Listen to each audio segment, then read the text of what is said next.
Hey all, my name's Topher, and okay, this is gonna be Karenina, part 1, chapter 4. Probably last one of today because the sun is setting. Basically, the sun has set already, basically, so I don't know how much light I'm gonna get. So, okay, anyway. Darya Alexandrovna was there in a dressing jacket with her large frightened eyes, made more prominent by the emaciation of her face. Bitch! I can't fucking talk. Okay, sorry. Darya Alexandrovna was there in a dressing jacket with her large frightened eyes made more prominent by the emaciation of her face and her knot of thin plaits of once luxurious and beautiful hair. The room was covered with scattered articles, and she was standing among them before an open wardrobe, where she was engaged in selecting something. Hearing her husband's step, she stopped and looked at the door, vainly trying to assume a severe and contemptuous expression. She felt that she was afraid of him, and afraid of the impending interview.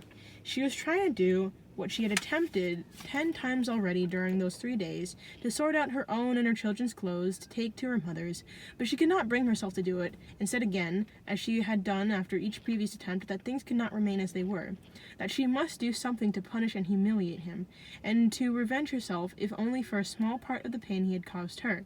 She was still saying that she would leave him, but felt that this was impossible. It was impossible because she could not get out the habit of regarding him as her husband and of loving him. Besides, she felt that if here, in her own home, it was all she could do, she could look after her 5 children properly. It would still be worse where she meant to take them. As it was, during these 3 days, the youngest had fallen ill because they had given him sour broth, and the others had hardly any dinner yesterday. She felt that it was impossible for her to leave, but still deceiving herself, she went on sorting the things and pretending that she really would go. On seeing her husband, she thrust her arm into a drawer of the wardrobe as if looking for something, and only when he had come close to her did she turn her face toward him. But her face, which she wanted to seem stern and determined, expressed only perplexity and suffering. "Dolly," he said in a soft, timid voice. He drew his head down, wishing to look pathetic and submissive, but all the same he shone with freshness and health. With a rapid glance, she took in his fresh and healthy figure from head to foot. "Yes, he is happy and contented," she thought.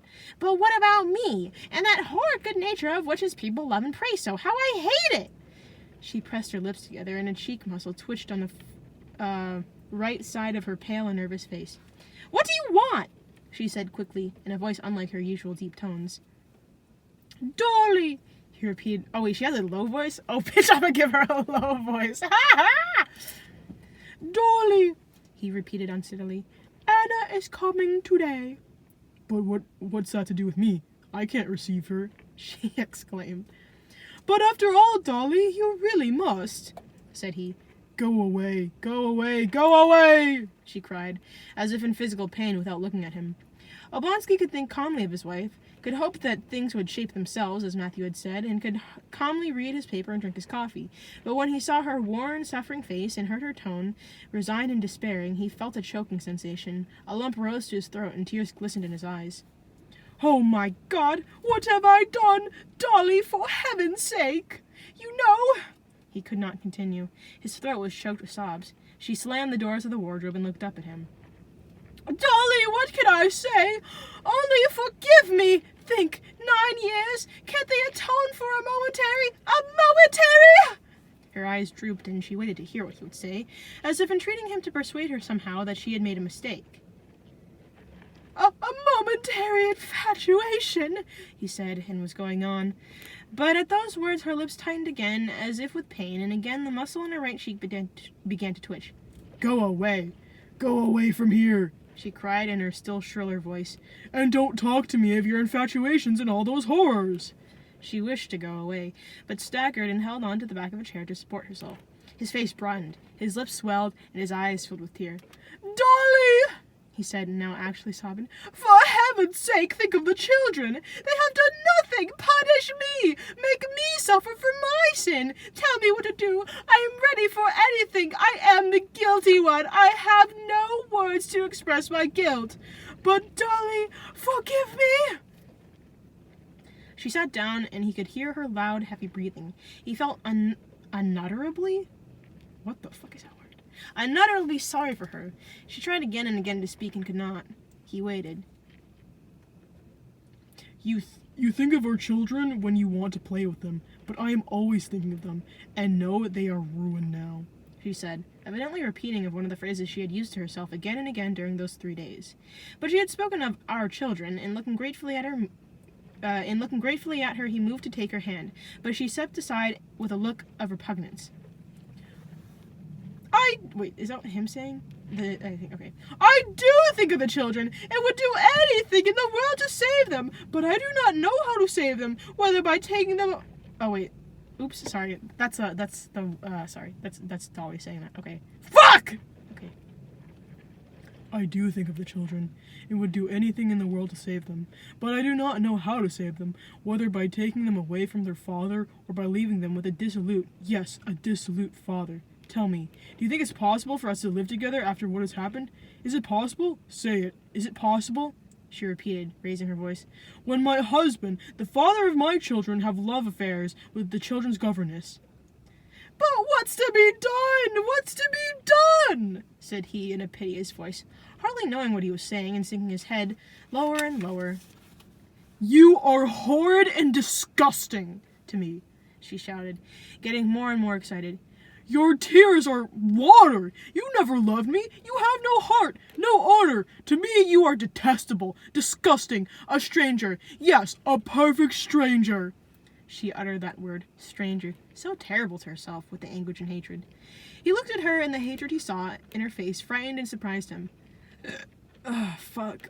Sorry, I'm like, I like chugged some like orange juice before reading. He did not understand that his pity exasperated her. She saw in him pity for herself, but not love. "No, she hates me. She will not forgive me," he thought. "It's awful, awful," he muttered. At that moment, a child began to cry in another room, probably having tumbled down. Darya Alexandrovna listened, and her face softened suddenly. She seemed to be trying to recollect herself, as if she did not know where she was or what she had to do. Then she rose quickly and moved toward the door. "After all, she loves my child," he thought, noticing the change in her face when the baby cried. "My child! Then how could she hate me?" "Dolly, just a word!" he said, following her. "If you follow me, I shall call the servants and the children. I'll let everybody know you are a scoundrel. I am going away today, and you may live here with your mistress." She went out, slamming the door. Oblonsky sighed, wiped his face, and with soft steps left the room. "Matthew says things will shape themselves, but how? I don't even see a possibility. Oh dear, the horror of it! And her shouting, it was so vulgar," he thought, recalling her screams and the words scoundrel and mistress. "And the maids may have heard it. It is dreadfully banal, dreadfully!" For a few seconds Oblonsky stood alone. Then he wiped his eyes, sighed, and expanding his chest, went out of the room. It was Friday, the day on which a German clockmaker always came to wind up the clocks. Seeing him in the dining room, Oblonsky recollected a joke he had once made at the expense of this accurate, bald-headed clockmaker, and he smiled. "This German," he had said, "has been wound up for life to wind up clocks." Oblonsky was fond of a joke. "Well, perhaps things will shape themselves. Shape themselves? That's a good phrase," he thought. "I must use that. Matthew!" he called. "Will you and Mary arrange everything for Anna Arkadyevna in the sitting room?" he added when Matthew appeared. "Yes, sir." Oblonsky put on his fur coat and went out into the porch. "Will you be home to dinner, sir?" said Matthew, as he showed him out. Sorry. What is this woman doing? Oh, she's with her dog. I'm like, oh, it's a full moon tonight. Oh, I'll see. "Oh, and here's some money," said he, taking a 10-ruble note out of his pocketbook. "Will it be enough?"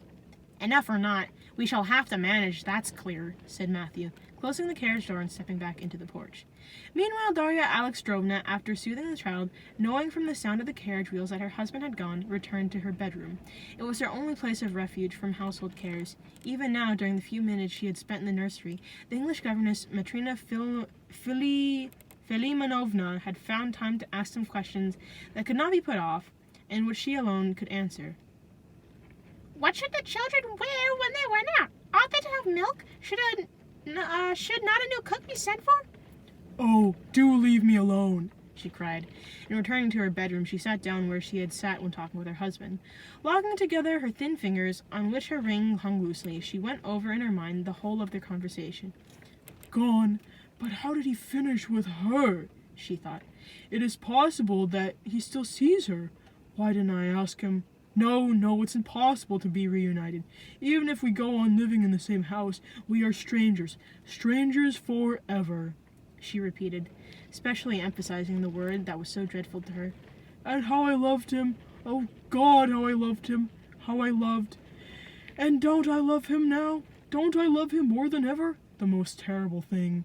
She did not finish the thought, because Matrina Filimonovna thrust her head at the door.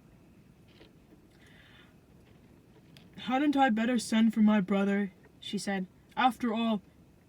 Oh wait, that's the fucking maid saying that. "Hadn't I send for my brother?" she said. "After all, he can cook a dinner, or else the children will go without food till 6 o'clock, as they did yesterday." "All right, I'll come and see about it in a moment. Has the milk been sent for?" And Darya Alexandrovna plunged into her daily cares, and for a time drowned her grief in them. So yeah, okay, it's like way too dark to actually continue reading the next chapter. So thank you for listening to Anna Karenina by Leo Tolstoy.